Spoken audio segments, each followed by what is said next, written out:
আল্লাহর হাবিব বলেন, আলাইকুম বিমুজালাসাতিল উলামা ওয়া ইসতিমাই কালামিল হুকামা ফাইন্নাল্লাহা তাআলা ইউহয়িল কলবাল মাইয়িতা বিনূরিল হিকমা। আল্লাহর হাবিব বলেন, তোমাদের প্রতি আমি নবীর আদেশ হচ্ছে আলেমদের মজলিসে বসো, ওয়া ইসতিমাই কালামিল হুকামা, তাদের জবান থেকে কোরআন এবং হাদিসের কথাগুলি মনোযোগ সহকারে শোনো।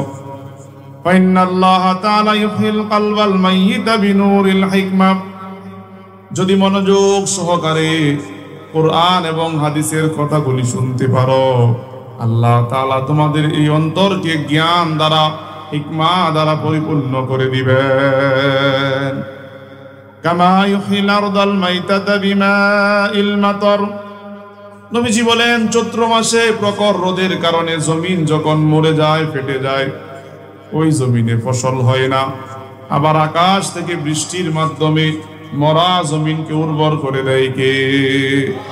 আল্লাহু আনজালা মিনাস সামাই মাআন, আল্লাহ তাআলা ফুটা ফুটা বৃষ্টির মাধ্যমে মরা জমিনকে উর্বর করে দেয়।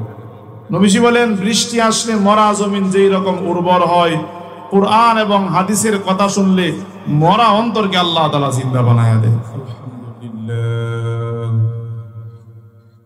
আলহামদুলিল্লাহিল আকরামিল্লাযী খালাকাল ইনসানা ওয়া কাররাম ওয়া আল্লামাহু মিনাল বায়ানি মা লাম ইয়ালাম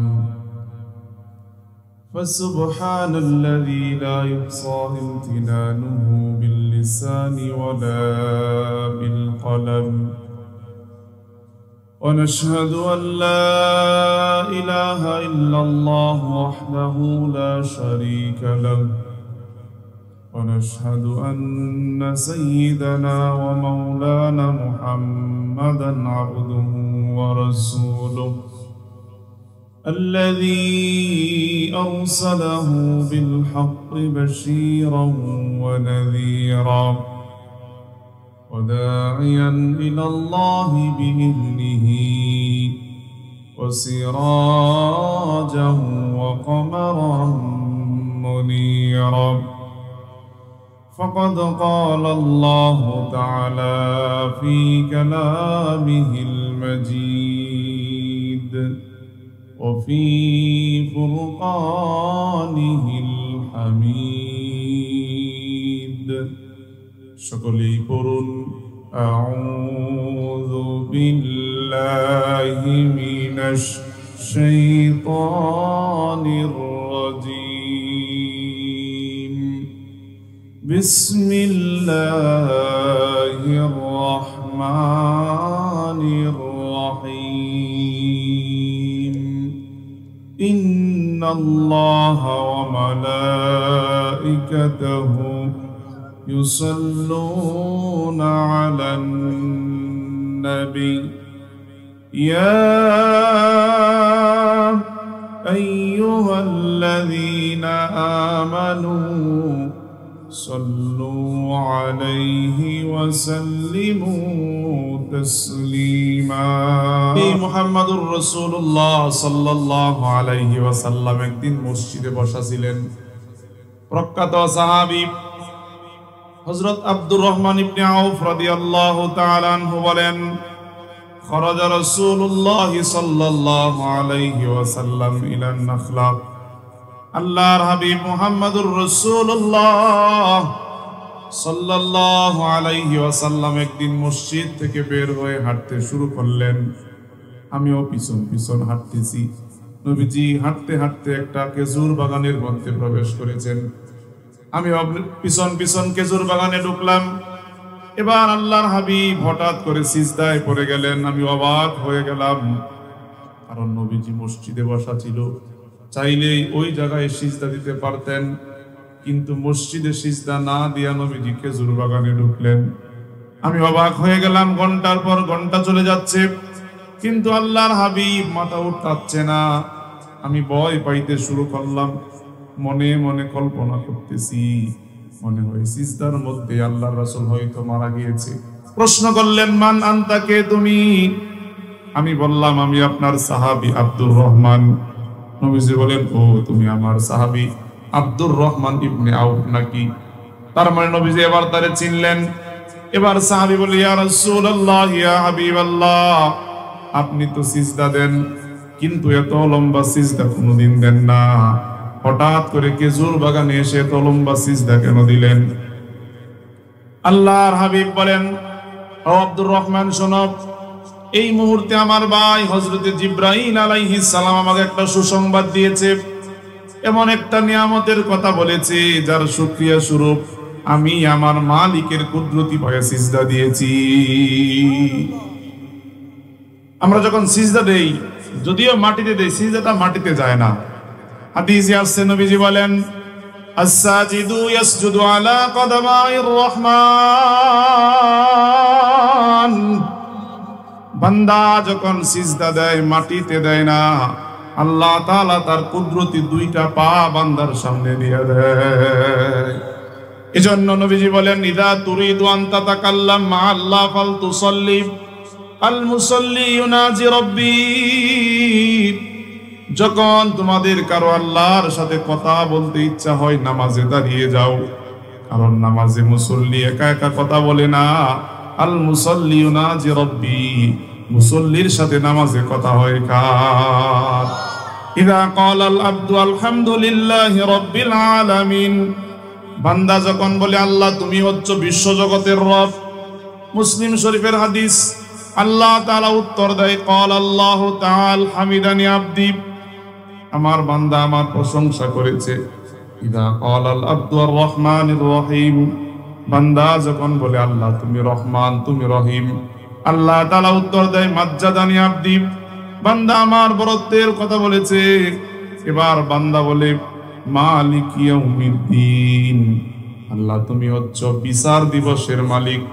ক্বাল আল্লাহু তাআলা, আল্লাহ তাআলা উত্তর দেয়, মাজ্জাদানি আবদি, আমার বান্দা আমার বরত্বের কথা বলেছে। এবার বান্দা চাচ্ছে, বান্দা বলতেছে, ইয়াকা না'বুদু ওয়া ইয়াকা নাস্তাঈন, আল্লাহ কেবল তোমার ইবাদত করি, তোমার কাছেই সাহায্য চাই। বলেন তো বিপদে পড়লে সাহায্য চাওয়া লাগবে কার কাছে? আর আওয়াজ দিয়ে বলেন, কার কাছে? নামাজারে যাবেন, পীরের কাছে যাবেন, মাজারে যাবেন, চাইতে হবে কার কাছে? ইজাস্তানতা ফাস্তাইন বিল্লাহ, দুনিয়ার কেউ দেওয়ার কোনো ক্ষমতা নাই, চাইতে হবে একমাত্র কার কাছে? আল্লাহ তাআলা বলেন, বান্দা বলছে আল্লাহ তোমার ইবাদত করি, তোমার সাহায্য চাই। এবার বান্দা বলে, আল্লাহ ইহদিনাস সিরাতাল মুস্তাকিম, তোমার কাছে সহজ সরল রাস্তা চাই। আল্লাহ বলেন, হাদা বাইনি ওয়া বাইনা আবদি ওয়া লি আবদি মা সাআল, বান্দা তার ইবাদত দিবে আর বিনিময়ে আমার কাছে চাবে। হেদায়েত চেয়েছে, আমি আল্লাহ বান্দাকে হেদায়েত দিয়া দিলাম। তো নবীজি লম্বা একটা সিজদা দিলেন, বলে এই মুহূর্তে আমার ভাই আমাকে একটা সংবাদ দিয়েছে, এমন একটা নিয়ামতের কথা বলেছে। আল্লাহ তাআলা আরশে আজিমে নাকি ঘোষণা করেছেন, মান সাল্লা আলাইয়া ওয়াহিদাতান সাল্লাল্লাহু আলাইহি আশারা, আমার যে উম্মত আমাকে ভালোবেসে মহব্বত করে একবার আমার প্রতি দুরূদ পাঠ করবে, আল্লাহ তাআলা তার আমলনামা থেকে 10টা গুনাহ মাফ করে দিবেন, 10টা নেক লিখে দিবেন এবং তার সম্মান আল্লাহ তাআলা 10 গুণ বৃদ্ধি করে দিবেন। এজন্য আরেকটি বার সেই নবীর প্রতি আমরা দুরূদ পড়ছি, সকলেই পড়ছি সাল্লাল্লাহু আলাইহি ওয়াসাল্লাম। সম্মানিত উপস্থিতি, খুব চমৎকার একটি আয়োজন আপনারা করেছেন। বড় দামি একটা মজলিস, বড় দামি একটা মজলিস। দুনিয়ার শ্রেষ্ঠ মজলিস হচ্ছে কোরআনের মজলিস, ঠিক না বেঠিক? এই মজলিসে বসার জন্য আমাদের মেয়র সাহেব আদেশ করে নাই, এই মজলিসে বসার জন্য প্রধানমন্ত্রী আদেশ করে নাই, স্বয়ং বিশ্ব নবী বলেছেন। তো এইরকম মাহফিলে আমরা আসতে পেরে খুশি না বেজার? কক্সবাজারবাসী খুশি না বেজার? আপনারা কি আমার কথা বুঝেন? আপনাদের ভাষা আমি কিছুই বুঝি না। এতক্ষণ কি আমার গালি গালাজ করছে না প্রশংসা করছে আমি কিছুই জানি না, খালি মাথা নাড়ছি আর হাসছি। আপনারা কি বলছেন আমি কিছুই বুঝি নাই। তো আমার ভাষা বুঝেন আপনারা? আলহামদুলিল্লাহ। সম্মানিত উপস্থিতি, এই অশান্ত পৃথিবীকে যদি শান্ত করতে চাই, তাহলে দুনিয়ার কারো আদর্শ দিয়ে কি শান্তি আনা সম্ভব? আপনারা কথা বলতেছেন না। এই অশান্ত পৃথিবীকে আমরা শান্ত করতে চাই। আমরা একজন অমুকের সৈনিক আর একজন অমুকের আদর্শের সৈনিক। আপনি যত আদর্শই পৃথিবীতে খুঁজেন না কেন, দুনিয়ার কোনো মানুষ আপনাকে শান্তি দিতে পারবে না, কোনো আদর্শ আপনাকে মুক্তি দিতে পারবে না। একমাত্র মুহাম্মদুর রাসূলুল্লাহ সাল্লাল্লাহু আলাইহি ওয়াসাল্লামের আদর্শই পারে আপনাকে মুক্তি দিতে। কথা কোন ঠিক না ঠিক? কারণ এই আদর্শটা দুনিয়ার কেউ নির্ধারণ করে নাই। রাসূলকে আদর্শ হিসেবে প্রেরণ করছেন কে? আল্লাহ রাব্বুল আলামিন বলেন, লাকাদ কানা লাকুম ফি রাসূলিল্লাহি উসওয়াতুন হাসানাহ। অবশ্যই অবশ্যই তোমাদের জন্য মুহাম্মাদুর রাসূলুল্লাহ সাল্লাল্লাহু আলাইহি ওয়াসাল্লাম হচ্ছেন উত্তম আদর্শ। বলে এই আদর্শ আপনি মাইনাস করতে পারবেন না। এই আদর্শ মাইনাস করে আপনি এই জগতে শান্তি আনতে পারবেন না। কারণ আল্লাহ তাআলা তার হাবিবকে তামাম পৃথিবীর সমস্ত মানুষের জন্য রহমত স্বরূপ প্রেরণ করছেন। বলি সুবহানাল্লাহ। কি স্বরূপ প্রেরণ করছেন? জোরে কোন কি স্বরূপ? আল্লাহ রাব্বুল আলামিন বলেন, ওয়ামা আরসালনাকা ইল্লা রাহমাতাল লিল আলামিন। আমি আমার হাবিবকে তামাম পৃথিবীর জন্য রহমত স্বরূপ প্রেরণ করেছি। আমার ভাইরা দেখেন আল্লাহ এবং তার রাসূলের পরিচয় কেমনে দিচ্ছেন। আল্লাহ বলছেন আমি হচ্ছি রব, আলহামদুলিল্লাহি রাব্বিল আলামিন। আল্লাহ হচ্ছেন গোটা জগতের রব। আর ওমা আরসালনাকা ইল্লা রাহমাতাল লিল আলামিন, আর আমার রাসূল হচ্ছে গোটা জগতের জন্য রহমত। বলি সুবহানাল্লাহ। অর্থাৎ আল্লাহর রুবুবিয়্যাত যেই পর্যন্ত, আমার নবীর নবুয়ত সেই পর্যন্ত। তাও সুবহানাল্লাহ বলবেন না? দুনিয়ায় যত নবী রাসূল এসেছেন তারা নির্দিষ্ট সময়ের জন্য ছিল, নির্দিষ্ট দেশের জন্য ছিল, নির্দিষ্ট ভাষার জন্য ছিল। কিন্তু আমার আপনার রাসূলকে আল্লাহ তাআলা কোনো দেশের জন্য পাঠায় নাই, কোনো সময়ের জন্য পাঠায় নাই। বরং আল্লাহ তাআলা রুবুবিয়্যাত যেই পর্যন্ত, আমার নবীর নবুয়ত সেই পর্যন্ত রহমত স্বরূপ পাঠাইছেন। বলেন কি স্বরূপ পাঠাইছেন? কষ্ট হচ্ছে আপনাদের? আমার ভাইয়ারা কেমন রহমত ছিলেন দুইটা উদাহরণ দিব আপনাদের সামনে। বুখারী শরীফের 169 নম্বর হাদিস, আন আনাস ইবনে মালিক রাদিয়াল্লাহু তাআলা আনহু قال রাআইতু রাসূলুল্লাহ সাল্লাল্লাহু আলাইহি ওয়াসাল্লাম ওয়া হানাত সালাতুল আসর। প্রখ্যাত সাহাবী হযরত আনাস ইবনে মালিক রাদিয়াল্লাহু তাআলা আনহু বলেন, একদিন নবীজিকে দেখতে পেলাম, সময়টা ছিল আসরের নামাজের সময়। বলেন তো কোন নামাজের সময়? লোকজন ওযুর পানি খুঁজতেছিল, ফালাম ইয়াজিদু, কিন্তু কোথাও ওযুর পানি পাওয়া যাচ্ছিল না। এমন সময় একজন সাহাবী নবীর জন্য এক মশক, এক জগ পানি নিয়ে আসছেন। আমার প্রিয় ভাইয়েরা, এক মশক পানি দিয়া একজন, দুইজন বা সর্বোচ্চ তিনজন ওযু করতে পারবে। আনাস ইবনে মালিক বলে, আমি তাকায় দেখতেছি নবীজি তার আঙ্গুল মোবারক পানির মধ্যে রাখলেন, আর সঙ্গে সঙ্গে নবীজির আঙ্গুল থেকে ঝর্ণার মতো পানি বের হইতে শুরু করেছে। ও আমার আন্নাস, এবার নবীজি সাহাবীদেরকে বললেন, ও আমার সাহাবারা, তোমরা পানি পান করো আর ওযু করতে শুরু করে দাও।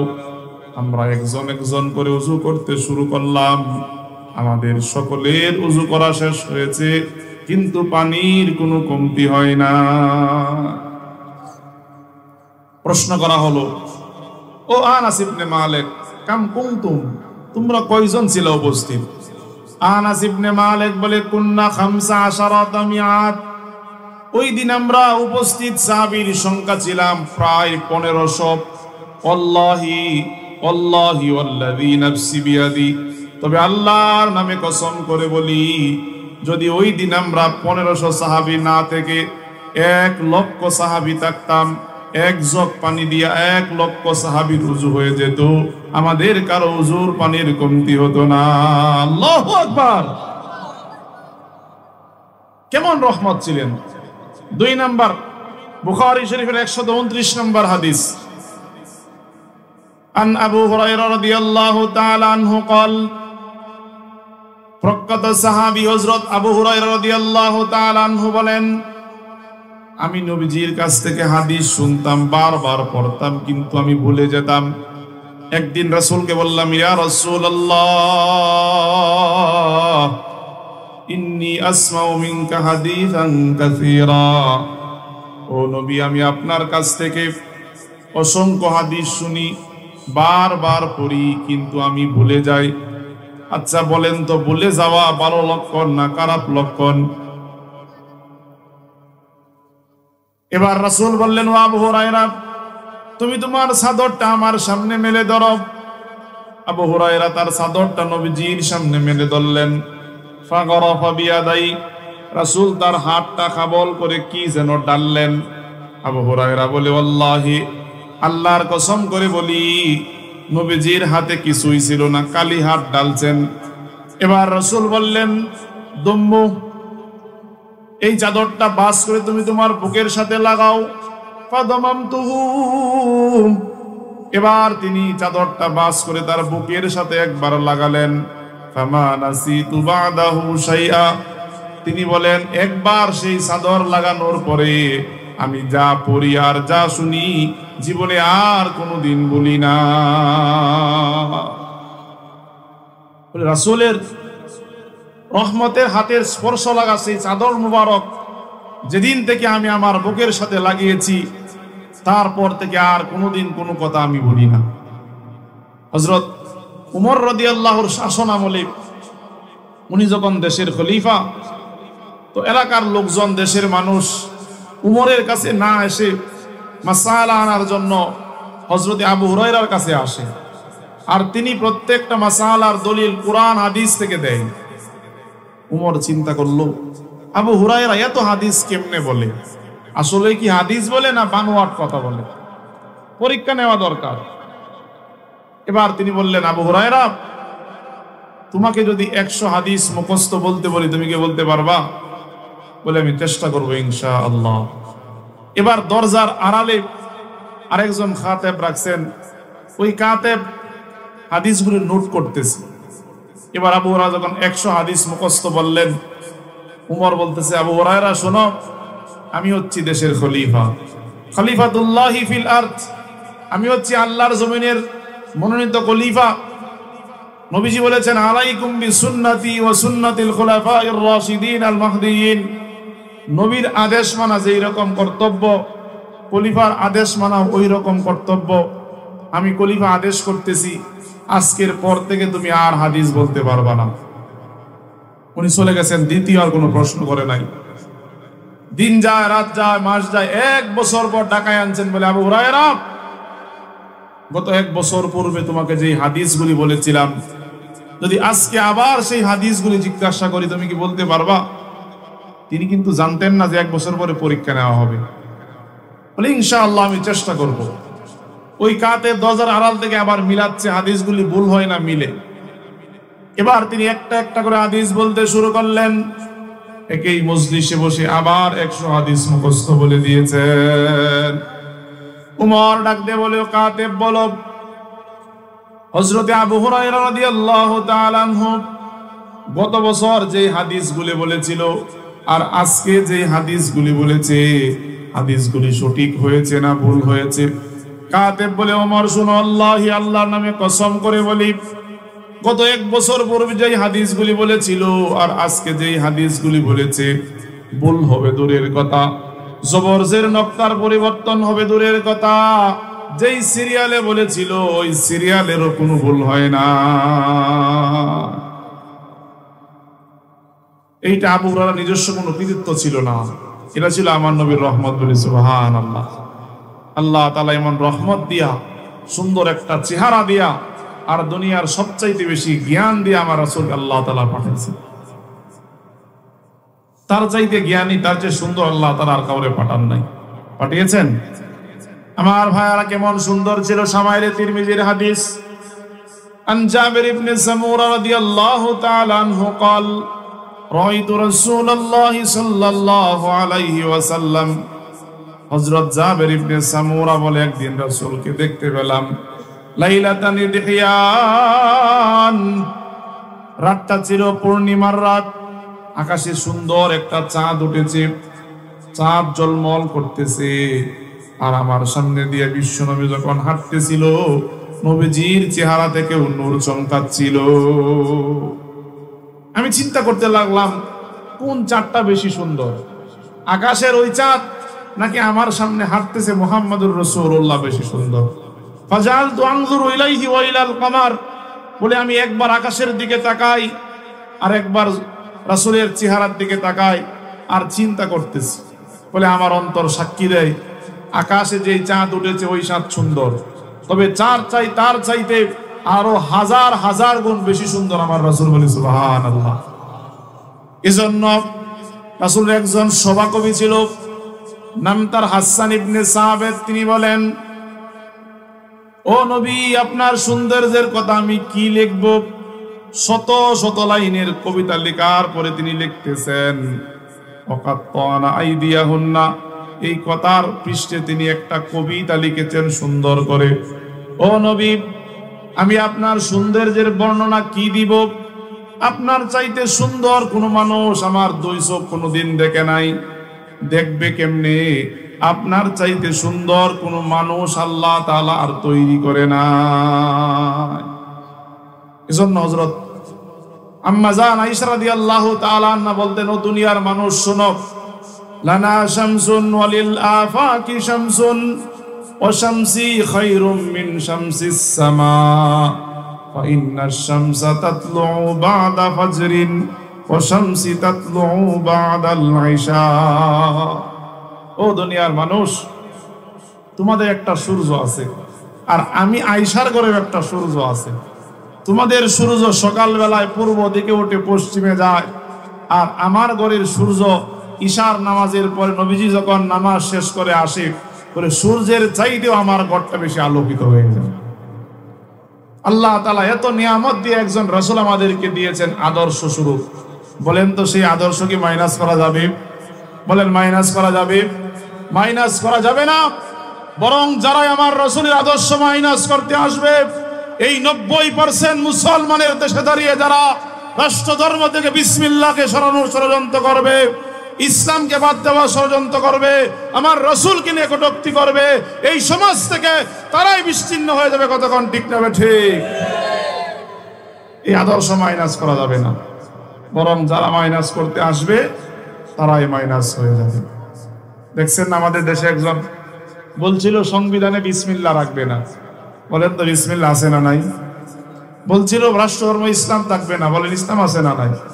কিন্তু যেই টাকলা চাচা বলছিল, চাচা আছে নাই। আগেও ইসলামের সাথে টাক্কা দিয়ে কেউ পারে নাই, সামনেও পারবে না। বলছিলাম আদর্শ বানাইছেন, বলে কেমন আদর্শ? আদর্শ মানবেন না কেন আপনি? কারণ দুনিয়ার যত নেতার পিছে আপনি দৌড়বেন, দুনিয়ার নেতা মিথ্যা বলে নাই, ঘুষ খায় না, এরকম নেতা পাওয়া যাবে। কিন্তু আমার রাসূল জীবনে একটা মিথ্যা কথা বলেছে, একটা অবান্তর কথা বলেছে, কেউ প্রমাণ করতে পারে না। 6.5 লক্ষ লেখক রাসূলের জীবনী লিখেছে, কিন্তু আজ পর্যন্ত প্রমাণ করতে পারে নাই। আমার ভাইয়ারা, 1985 সালের 13ই মার্চ লন্ডনে 18 জন বিজ্ঞানী তারা কোরআন নিয়ে গবেষণা শুরু করেছে। কষ্ট হচ্ছে আপনাদের? আমার কথা বুঝতেছেন তো? আচ্ছা, তাদের উদ্দেশ্য হচ্ছে আল্লাহর কোরআনে ভুল আছে এই কথা আমরা প্রমাণ করেই ছাড়বো। আচ্ছা আমার প্রিয় ভাইয়েরা, বলেন তো কোরআনে কি ভুল পাওয়া যাবে? কোরআনে সব আছে, একটা জিনিস নাই। সেটা কি? বলে লা রাইবা ইলা শাক্কা, ভুল থাকবে দূরের কথা, কোরআনে বিন্দু পরিমাণ সন্দেহ পর্যন্ত নাই। আমার ভাইয়েরা, লন্ডনের 18 জন বিজ্ঞানী হাজার হাজার কোটি টাকা খরচ করে গবেষণা শুরু করলো, আল্লাহর কোরআনে ভুল আছে এটা তারা প্রমাণ করেই ছাড়বে। নাজিল হয়েছে আজ থেকে 1400 বছর আগে। ওই সময় বিজ্ঞান ছিল না, মেডিকেল সায়েন্স ছিল না। যেহেতু এই যুগটা হচ্ছে বিজ্ঞানের যুগ, প্রযুক্তির যুগ, অসংখ্য ভুল আমরা খুঁজে পাবো। এবার তারা গবেষণা করে বলে আমরা কোরআনে ভুল পাবো এজন্য গবেষণা করেছিলাম। বলে কোরআনের ভুল খুঁজতে এসে আমরা আমাদের জীবনের অসংখ্য ভুল খুঁজে পেয়েছি। এবার তারা বলে কোরআনে ভুল নেই তো কি হয়েছে? কোরআনের ব্যাখ্যা হচ্ছে নবীজির হাদিস। আর তিনি যেহেতু একজন মানুষ ছিলেন, ওনার কথা বলতে গিয়ে কোথাও না কোথাও অবশ্যই ভুল হয়েছে। আমরা হাদিস নিয়ে গবেষণা করব এবং ভুল খুঁজে বের করব। এবার তারা বুখারী শরীফ নিল। বুখারী শরীফ তারা গবেষণা করে বলতেছে, আমরা এমন 3টি হাদিস পেয়েছি যেই হাদিসগুলিতে ভুল হওয়ার সম্ভাবনা আছে। বলেন না নাউযুবিল্লাহ। বুখারী শরীফ কেমন কিতাব আপনারা না জানলে ওই যে উলামায়ে কেরাম মঞ্চে বসা জিজ্ঞাসা করেন। এই দুনিয়ার সমস্ত মুহাদ্দিসিন কেরামের বক্তব্য হচ্ছে আসাহুল কুতুবি বাদা কিতাবিল্লাহ তাহতা আদিমিস সামা as-সহিহুল বুখারী। আল্লাহর আকাশের নিচে জমিনের উপর কোরআনের পরে সবচাইতে সহিহ কিতাব হচ্ছে সহিহ বুখারী। বলি সুবহানাল্লাহ। আমার ভাইয়ারা, ইমাম বুখারী রাহিমাহুল্লাহ তার বাড়ি ছিল উজবেকিস্তান বুখারা শহর, আর নবীর রোজা হচ্ছে সোনার মদিনা। উনি চিন্তা করলেন নবীজির হাদিসগুলো লিখবো তো বাড়িতে বসে লিখবো না। উনি হিজরত করে চলে গেছেন মদিনায়। সুম্মা সাল্লাইতু রাকাতাইন, হাদিস লেখার পূর্বে সুন্দর করে উযু গোসল করে পবিত্র হয়ে 2 রাকাত নামাজ পড়তেন। সুম্মা ইস্তাখারতু, তারপর ইস্তিখারা করতেন। সুম্মা সাল্লাইতু রাকাতাইন, তারপরে আবার 2 রাকাত নামাজ আদায় করতেন। সুম্মা তাওয়াক্কালতু বিসিহহাতিহি, তারপরে হাদিসটা সহিহ নাকি দুর্বল এজন্য তাওয়াক্কুল করতেন। বলে আল্লাহর পক্ষ থেকে ইশারা পাওয়ার পর হাদিসগুলি লিখতেন। আমার প্রিয় ভাইয়ারা, এভাবে একদিন নয় 2 দিন নয়, উনার প্রায় 6 লক্ষ হাদিস মুখস্থ ছিল। দীর্ঘ 16 বছর গবেষণা করে 6 লক্ষ হাদিসকে যাচাই বাছাই করে মাত্র 7375টা হাদিস দিয়ে একটা কিতাব লিখেছেন, আল জামিউল মুসনাদুস সহিহুল মুখতাসারু মিন উমুরি রাসূলিল্লাহ সাল্লাল্লাহু আলাইহি ওয়াসাল্লাম ওয়া সুনানিহি ওয়া আইয়ামিহি, যার সংক্ষিপ্ত নাম হচ্ছে বুখারী। আপনারা যে বুখারী শরীফ বলেন, এটা কি হাদিসের কিতাবের নাম? ওটা ইমাম বুখারীর নাম। তার নাম হচ্ছে আবু আব্দুল্লাহ মুহাম্মদ ইবনে ইসমাইল বুখারী রাহিমাহুল্লাহ। তার বাড়ি যেহেতু বুখারা, এজন্য তাকে সবাই বলে বুখারী, আর তার কিতাবের নামও হয়ে গেছে বুখারী। কিন্তু কিতাবের আসল নাম হচ্ছে আল জামিউল মুসনাদুস সহিহুল মুখতাসারু মিন উমুরি রাসূলিল্লাহ সাল্লাল্লাহু আলাইহি ওয়াসাল্লাম ওয়া সুনানিহি ওয়া আইয়ামিহি। বলি আল্লাহু আকবার। আমার ভাইরা, তারা বলে এই হাদিসে 3টা হাদিস ভুল আছে। বলেন হাদিস যদি ভুল হয় তবে নবীর কথা ভুল, নবীর কথা ভুল হইলে নবী ভুল, নবী ভুল হইলে ইসলাম ভুল। তাদের উদ্দেশ্য হচ্ছে ইসলাম যে ভুলের মধ্যে আছে এটা প্রমাণ করেই ছাড়বো। কয়টা হাদিস শুনবেন আপনারা? কষ্ট হচ্ছে আপনাদের? আমার ভাইয়ারা, তারা বলতেছে 3টা হাদিসের মধ্যে ভুল আছে, সম্ভাবনা আছে। 1 নাম্বার, বুখারী শরীফের 5772 নম্বর হাদিস, আন আবি হুরায়রা রাদিয়াল্লাহু তাআলা আনহু قال قال رسول الله صلى الله عليه وسلم إذا وقع الذباب في إناء أحدكم فامكلوا। আল্লাহর হাবিব বলেন, যখন তোমাদের কারো কাবার পাত্রে মাছি বসবে, তোমরা সেই মাছিকে কাবার পাত্রে ডুবায়া দিবা। ওই বিজ্ঞানীরা বলে মুহাম্মাদুর রাসূলুল্লাহ মেডিকেল সায়েন্স জানতেন না, এজন্য এমন ভুল কথা বলেছে। কারণ মাছি যেই জায়গায় বসে ওই জায়গায় ভাইরাস তৈরি হয়, রোগ জীবাণু তৈরি হয়। মাছিকে আমাদের উচিত ছিল তাড়ায়া দেওয়া, কিন্তু রাসূল বলেছেন ডুবায়া দেওয়ার জন্য, তাহলে তো ভাইরাস আরো বাড়বে। এবার তারা চিন্তা করলো গবেষণা করা দরকার। এবার তারা গবেষণা করে দেখে নবীর কথার মধ্যে কোনো ভুল নাই, বরং তাদের চিন্তার মধ্যে ভুল রয়েছে। কারণ মাছি যখন কোনো কাবার পাত্রে বসে, সে তার বাম বাহু কাবারের মধ্যে দেয়, কারণ তার বাম বাহুতে রয়েছে ভাইরাস। বলে ওই ভাইরাসের অ্যান্টিভাইরাস ঔষধ রয়েছে তার ডান্ডানার মধ্যে। অর্থাৎ মাছি যখন কোনো কাবার পাত্রে বসে চলে যায়, ভাইরাস রেখে চলে যায়, আর যদি আপনি কোনো কায়দায় ডুবাই দিতে পারেন তাহলে এক বাহু থেকে ভাইরাস বের হবে, এক বাহু থেকে রোগ বের হবে, আর ওই ভাইরাসের প্রতিষেধক আরেক বাহু থেকে বের হয়ে যাবে। তার মানে আপনার কাবারটা নষ্ট হবে না। এক বাহু থেকে ভাইরাস বের হবে, আর এক বাহু থেকে ওই ভাইরাসের ঔষধ বের হবে। তারা ওইটা গবেষণা করে বের করেছে। অথচ আল্লাহর হাবিব আজ থেকে 1450 বছর আগে বলেছেন, যখন মাছি বসবে ফামকুলু, তোমরা ডুবায় দাও, ফাইন্না ফি আহাদি জানাহাইহি দাআন ওয়া ফিল আখারি শিফাআন। মাছির এক ডানায় রয়েছে ভাইরাস, আর ওই ভাইরাসের ঔষধ তার আরেক ডানার মধ্যে রয়েছে। তারা অবাক হয়ে গেলেন। এবার চিন্তা করলো, একটাতে পাই নাই তো কি হয়েছে, দ্বিতীয় আরেকটা হাদিস আমরা গবেষণা করব, ওইটার মধ্যে ভুল হওয়ার সম্ভাবনা আছে। আমার ভাইয়ারা এবার তার আরেকটা হাদিস নিল। ক্বালা রাসূলুল্লাহ সাল্লাল্লাহু আলাইহি ওয়াসাল্লাম, ইযা শারিবাল কলবু ফি ইনাই আহাদিকুম, নবীজি বলেন, যখন তোমাদের কারো খাবার পাত্রে কুকুর মুখ দিবে, যখন তোমাদের কারো খাবার পাত্রে কুকুর মুখ দেয়, সাবা মাররা, তোমরা সেই খাবার পাত্রটা 7 বার ধৌত করবা, আউলাহুন্না বিতুরাব, সম্ভব হলে 7ম বার মাটি দ্বারা ধৌত করবা। বলেন তো কয়বার দেওয়া লাগবে? জোরে কোন কয়বার?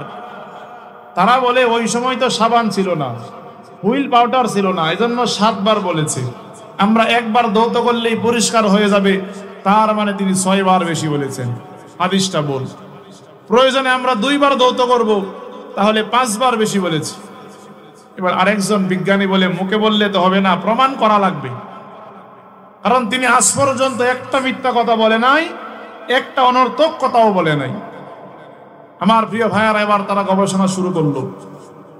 গবেষণা করে তারা ধৌত করেছে, একবার পরিষ্কার হয় না, 2 বার 3 বার ধৌত করেছে, পরিষ্কার হয়, তবে কি যেন আছে মনে হয়। 4 বার 5 বার দেওয়ার পরেও মাইক্রোস্কোপ দিয়ে যখন তারা ধরে, মনে হয় কি যেন নড়ে, অর্থাৎ সন্দেহ। আচ্ছা বলেন, সন্দেহ কি ভালো না খারাপ? যেরকম সন্দেহ করা ভালো না খারাপ? নবীজি বলেছেন, সাবধান, ইয়াকুম আয-যন ফাইন্নাল যন্না আকযাবুল হাদিস ওয়ালা তাজাসসু ওয়ালা তাহাসাদু, সাবধান, তোমরা সন্দেহ করবা না, কারণ অধিকাংশ সন্দেহ ভুল হয়, আর সন্দেহ থেকে দুনিয়ার সমস্ত পাপের সূচনা হয়।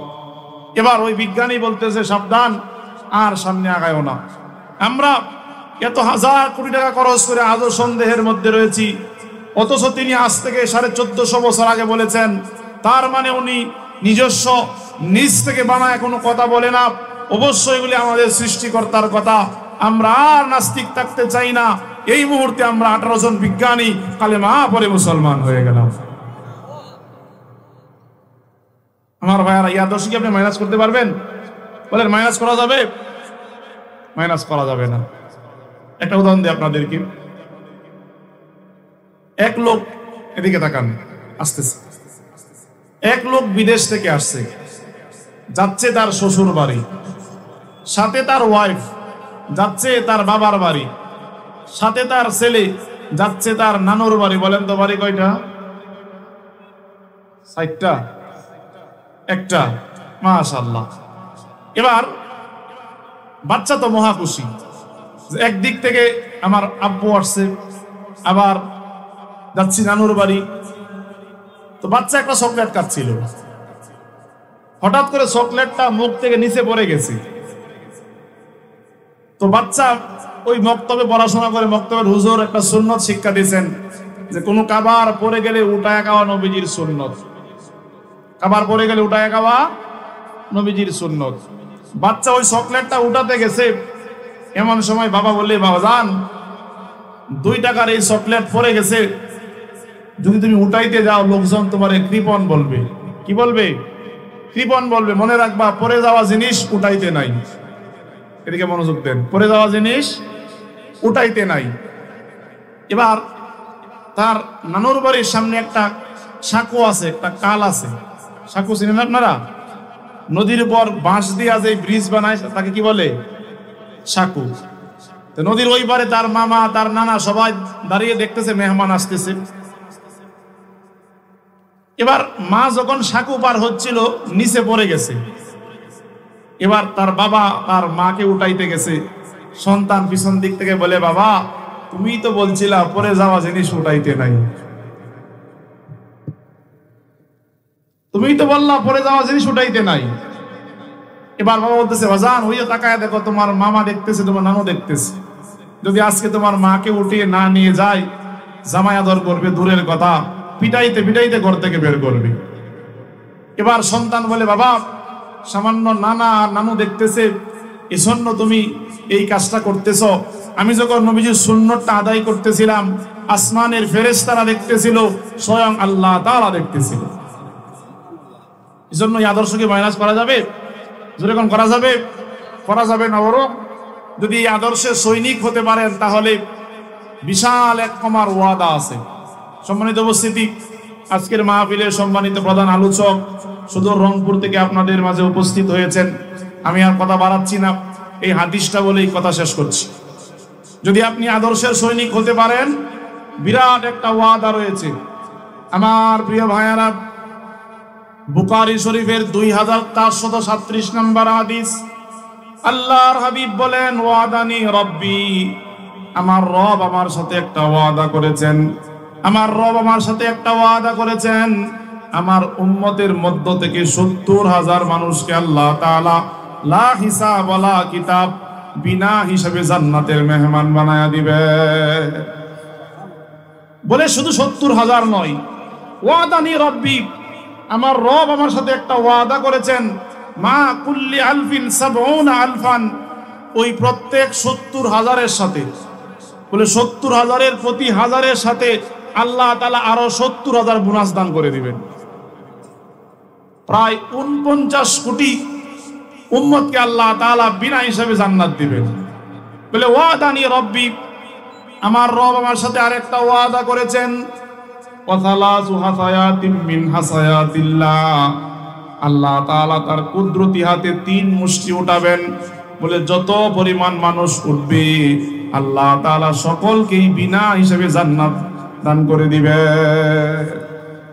আচ্ছা বলেন তো, আল্লাহর কুদরতি হাতে কতজন উঠবেন বলতে পারবেন? জানি না। বলে আল্লাহ কত বড়? বলে আমরা জানি না। তবে আল্লাহর সৃষ্টির দিকে তাকায়া একটু কল্পনা করেন। নবীজি হাদিসের মধ্যে বলেন, মুসনাদে আহমদের হাদিস, বলে আল্লাহর ফেরেশতা সৃষ্টি কত বড় একটু চিন্তা করো। নবীজি বলেন, উযিনা লিউহাদ্দিস আন মালাকিম মিন মালাইকাতিল্লাহি মিন হামালাতিল আরশ, ইন্নামা বাইনা শাহমাতি উযুনিহি ইলা আতিকিহি মাসিরাতু 700 আম। নবীজি বলেন, আমি যখন মেরাজে গিয়েছিলাম আল্লাহ তাআলা আমাকে জান্নাত জাহান্নাম দেখিয়েছেন, আরশ বহনকারী ফেরেশতার সাথে আমার সাক্ষাৎ হয়েছে। বলে ওই ফেরেশতা কেমন সেটা আমি দেখেছি, শুনো। ইন্নামা বাইনা শাহমাতি উযুনিহি, ওই ফেরেশতা কত বড় শুনো। ওই ফেরেশতার কানের লতি থেকে এই গর্দানের দূরত্ব হচ্ছে প্রায় 700 বছরের রাস্তা। আল্লাহু আকবার। বলে কানের লতি থেকে গর্দানের দূরত্ব যদি হয় 700 বছরের রাস্তা, তাহলে ওই ফেরেশতা কত বড়। যদি ফেরেশতা এত বড় হয়, এই আকাশ যদি এত বড় হয়, এই সৃষ্টি যদি এত বিশাল হয়, তাহলে আমার মালিক কত বড়। নবীজি বলেন, ওয়াদানি রব্বি, আমার রব আমার সাথে একটা ওয়াদা করেছেন, আল্লাহ তাআলা মাফ তো করবেন, সর্বশেষ ওয়াসালাসু হাসায়াতিম মিন হাসায়াতিল্লাহ, আল্লাহ কুদরতি হাতে 3 মুষ্টি দিবেন, যতগুলি মানুষ উঠবে সকলকে আল্লাহ তাআলা বিনা হিসাবে জান্নাত দান করে দিবেন। আল্লাহ তাআলা আমাদের সকলকেই সেই দ্বীনের একনিষ্ঠ কাদেম হওয়ার তৌফিক দান করুক। এই মাহফিল যারা আয়োজন করেছেন, এত সুন্দর স্প্যান্ডেল যারা আয়োজন করেছেন, যেই সমস্ত যুবক ভাইয়েরা পরিশ্রম করেছেন, মুরব্বীরা পরামর্শ দিয়েছেন, সকলকে আমি আমার অন্তঃস্থল থেকে মুবারকবাদ জানাই। পাশাপাশি আমার যেই ভাই আজকে দাওয়াত করেছেন, আপনাদের কক্সবাজারের কৃতি সন্তান, সারা বাংলাদেশে যিনি বড় বড় মঞ্চগুলিতে তাফসীর করে থাকেন, মাওলানা আব্দুর রহিম বসরি হাফিজাহুল্লাহ, আল্লাহ তাআলা আমার প্রিয় ভাইয়ের হায়াতে বারাকা দান করুক, ভাইয়ের কণ্ঠকে আল্লাহ তাআলা বিশ্বময় কবুল করুক, সকলেই বলি আমিন। এখন উপস্থিত হয়েছেন আজকের মাহফিলের প্রধান আলোচক, লালমনিরহাট রংপুর থেকে যিনি এসেছেন। আপনারা হয়তো দেখেছেন গত কয়েকদিন আগে আমাদের বাংলাদেশের সমস্ত যুবকদের আইডল যিনি, ডক্টর মিজানুর রহমান আজহারি একটা প্রোগ্রাম করেছিল আমাদের লালমনিরহাটে, দেখছেন আপনারা? ওই মাহফিলে আজহারি ভাইয়ের আগে আমাদের আজকের প্রধান আলোচক যিনি, আমাদের আজকের মাহফিলের প্রধান আলোচক যিনি হাফেজ শফিউল আজম হুজুর আলোচনা করেছেন। আপনাদের সামনে এখন সুন্দর বয়ান করবেন, আপনারা শুনবেন। আমি সেই আশা প্রত্যাশা ব্যক্ত করি আমি আমার আলোচনা এখানে শেষ করছি। ওমা আলাইনা ইল্লাল বালাগ। আসসালামু আলাইকুম ওয়া রাহমাতুল্লাহি তাআলা ওয়া বারাকাতুহু।